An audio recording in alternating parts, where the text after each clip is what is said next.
বাংলাদেশ আওয়ামী লীগে এমন এমন রাজনীতির ম্যাগনেট আছে যারা পুরো এশিয়া মহাদেশ চালাতে পারে মিয়া। হয়তো তারা একটা বিতর্কিত হয়ে গেছে শেখ হাসিনার রাম আর বাম মার্কা কিছু নেতার কারণে, সেখানে তারেক রহমান ওদের কাছে লজেস খাওয়ার ছেলে।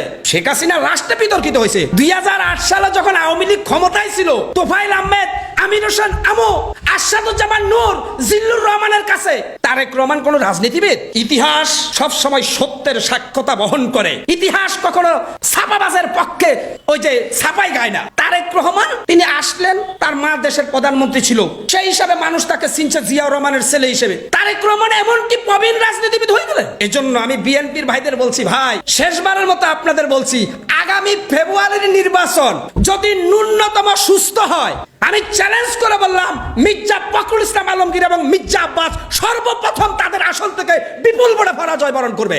এরপরে খবর নিয়েন সালাউদ্দিন আর ওই যে শামসুজ্জামান দুদু ফাঁস করে কিনা।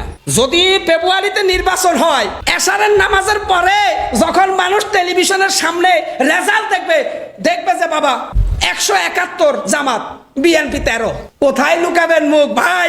সেই সময় আসতেছে হারিকেন এবং ঘূর্ণিঝড়ের মধ্যে। শেষবারের মতো শেষ কথা বলে বিদায় নিব, আগামী নির্বাচনে বাংলাদেশ জামাত ইসলামের পক্ষে এমন সুনামির ঢেউ উঠবে, কয়েকশো ফুট উপরে লাফাবে সেই ঢেউ। সেই ঢেউর নিচে বিএনপি সহ সকল খুচরা রাজনীতিবিদ দলের নেতারা হাবুডুবু খাবেন এবং আপনারা ডুবন্ত অবস্থায় মৃত্যুবরণ করবেন। মনে রাখবেন, বাংলাদেশ জামাত ইসলাম আপনাদের মতো মাথা গরম না, তারা টেকনিকে খেলে জামাত। তারা তাদের চিকন বুদ্ধি দিয়ে বিএনপির সিংহাসনকে নাস্তানাবুদ করে দিয়ে বাংলাদেশে ইসলামিক খেলাফত প্রতিষ্ঠিত করে সারবে ইনশাআল্লাহ।